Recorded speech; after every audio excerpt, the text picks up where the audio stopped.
com a segunda parte da aula de hoje, sexta-feira.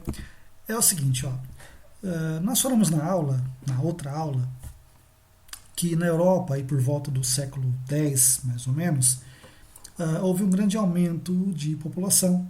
Né? A gente falou que havia uma relativa paz, então quase ninguém morria mais em guerra, e a produção no campo começa a aumentar muito exponencialmente. Ou seja, se você morre menos e se alimenta melhor, você vai viver mais tempo também. Resultado, aumento populacional. Vejam só que aí, cara, tem um detalhe importante que é o seguinte: se a população está aumentando, é importante que haja alimentos para todo mundo. Ou seja, era fundamental na época aumentar a área de plantação nos feudos. Era importante que houvesse um aumento ou uma ampliação de área de plantio. Outro ponto importante, fundamental para entender essa época da história, era que houvesse novos tipos de cultivos, por exemplo, a aveia e, por exemplo, a ervilha. Mas a questão importante é, a Europa da época precisava de novos campos. Era importante que se encontrasse uma outra região ainda inexplorada para poder plantar ali. Uma saída encontrada na época foi derrubar bosques, tá? Drenar pântanos para transformar o antigo bosque ou o antigo pântano em uma área de cultivo. Vejam só. A Europa da época já estava bastante populosa, com uma área muito restrita para plantio. A saída encontrada na época foi drenar pântano e derrubar bosque e, no lugar, utilizar a área como área de cultivo. Tudo bem? Esse processo é chamado de arroteamento. Tá? Então, um arroteamento é a drenagem de pântanos ou derrubada de bosques. Ok? Vejam que enquanto a população está aumentando e aumentando bastante, a tecnologia começa a ficar estagnada. Se até então havia alimentos para todo mundo, isso vai começar, esse panorama de abundância de alimentos começa também a ficar estagnado. Ou seja, alguns habitantes da Europa feudal, no final da Idade Média, já começam a passar fome. Muitos servos vão fugir dos seus feudos e vão buscar morar em área urbana. Então há uma fuga de servos lá dos feudos que fogem para a área urbana e passam a viver na cidade. Tá? Isso aí por volta lá do século XI. Muito bem.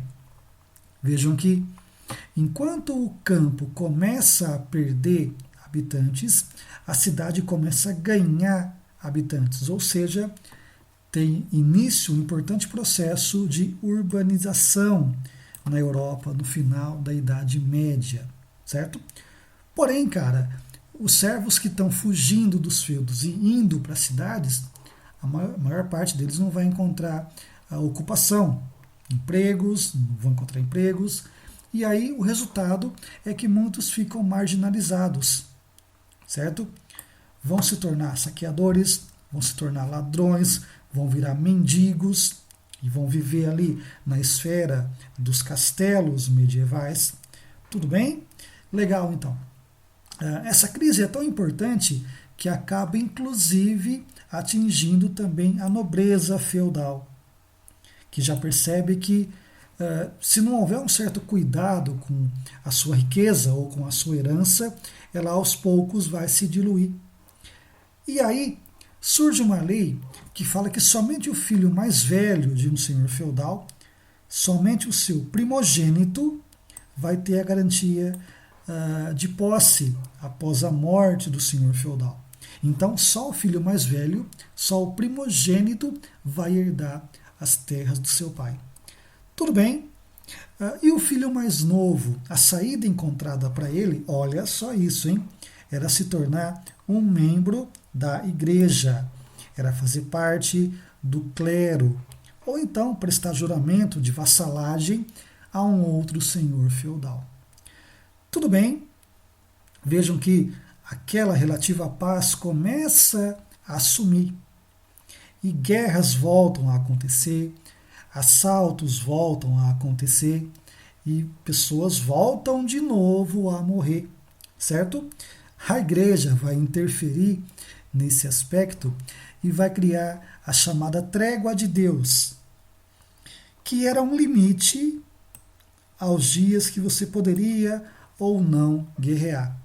Tipo assim, no domingo você não vai lutar contra ninguém, mas na segunda pode matar os outros. Entendeu?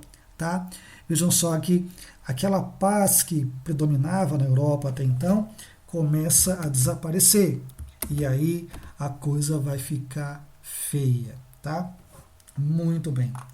Nosso próximo assunto é um assunto que eu queria muito tratar em sala de aula, certo? Porque é muito interessante. Eu sou suspeito para falar desse assunto porque eu gosto muito de ler sobre ele, de estudar sobre ele.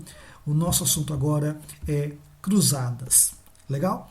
Vejam que a sua autora do material vai chamá-la de cruzadas, dois pontos, fé, poder e negócios. Muito bem. Tem um cara, um historiador muito importante, chamado Jacques Le Goff, um francês, tá, da escola historiográfica francesa. E ele fala o seguinte na sua obra. Vejam só, acompanhem comigo. O cristianismo, tal como foi ensinado por Jesus e pelo Novo Testamento, era uma religião pacífica. Tá? Veja que na mentalidade da época, essa tendência pacífica do cristianismo vai ser esquecida. E ele, a religião cristã, vai ser usada para dominar outros povos. Vai ser usada para introduzir a violência sobre outras pessoas. Tudo bem? Vamos lá então. Vejam aqui uma igreja, também na França, e aí você nota o poder que essa igreja medieval possuía. Vejam o nível de riqueza de uma instalação de uma igreja da época. Tá?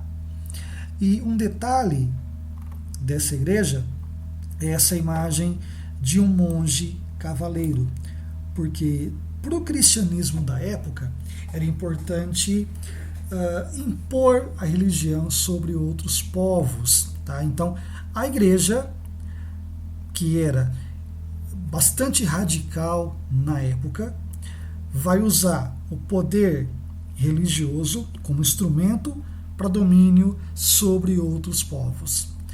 Tudo bem? Vamos lá então. Ó. Vejam só. O grande problema aqui é que Jerusalém, lá na Palestina, que era uma cidade sagrada para os cristãos e chamada de Terra Santa, estava sob controle muçulmano ou islâmico. Tá? E Jerusalém, na época, era um local de peregrinação para os cristãos. Então, muitos viajavam até lá para conhecer a terra onde Jesus havia vivido parte da sua vida, certo? Só que o detalhe importante aqui é que Jerusalém estava dominada na época pelos muçulmanos. E é claro que isso vai gerar uma treta gigantesca entre cristãos e não cristãos. Tudo bem, pessoal? Legal. Vejam só, já na época, a cidade de Jerusalém era importante para 3 religiões monoteístas. Tá? Primeiro, ela era importante para os judeus. Lá em Jerusalém, existe uma obra que é o Muro das Lamentações, um local visto como sagrado para os judeus. Tá? Porque, de acordo com a fé judaica, é justamente no local em que o muro se encontra hoje que ficava o Templo de Salomão, certo? Que abrigava a famosa Arca da Aliança, onde havia ali a tábua com os 10 mandamentos, enviada por Deus para os judeus. Tá? Então, Jerusalém era e ainda é, na verdade, um local sagrado para os judeus. Tudo bem? Guarda isso. Para os cristãos, Jerusalém também era e é muito importante, tá? Vejam a imagem aqui. Porque para os cristãos, Jesus viveu uma boa parte de sua vida ali em Jerusalém. Aliás, foi ali também que Jesus morreu. E lá em Jerusalém, inclusive ainda hoje, existe ainda a Igreja do Santo Sepulcro, local onde Jesus havia sido crucificado e mais tarde sepultado. Então vejam que para os judeus Jerusalém é importante, mas para os cristãos também é. Só que o povo mais importante dessa época, o povo mais rico militarmente dessa época, são os cristãos. Tudo bem? Outro ponto importante, para os muçulmanos, Jerusalém também é importante, tá? Porque é ali, foi a partir dali que o profeta Maomé subiu aos céus, certo? E nesse mesmo local existe hoje o famoso Domo Sagrado, tá? Um santuário muito cultuado por muçulmanos da época e por muçulmanos atuais. Tudo bem, pessoal? É isso aí. Vejam só. Próxima aula a gente continua com esse assunto, tá? Tem uma atividadezinha aqui, ó, que a gente vai fazer juntos lá na aula online da semana que vem, da terça-feira que vem, tá? Só para encerrar, então, porque eu não consigo deixar de falar sobre isso. Muito bem. Vejam que entre os séculos 7 e 11, lá em Jerusalém viviam numa boa cristãos, judeus e árabes, tá? Inclusive, o povo árabe facilitava os peregrinos cristãos que iam até o local. Tudo bem? Só que essa boa convivência começa a murchar, certo? E os árabes começam a impor dificuldades para quem visitasse Jerusalém. Os cristãos vão se revoltar contra isso, tá?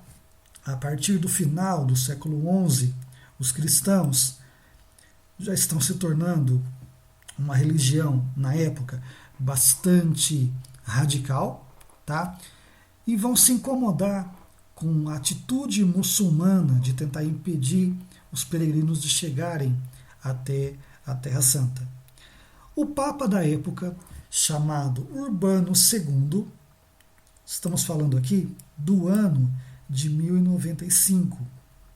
O Papa Urbano II vai juntar uma seita de radicais cristãos europeus, vai convocá-los para rumar até Jerusalém e tomar Jerusalém das mãos dos muçulmanos.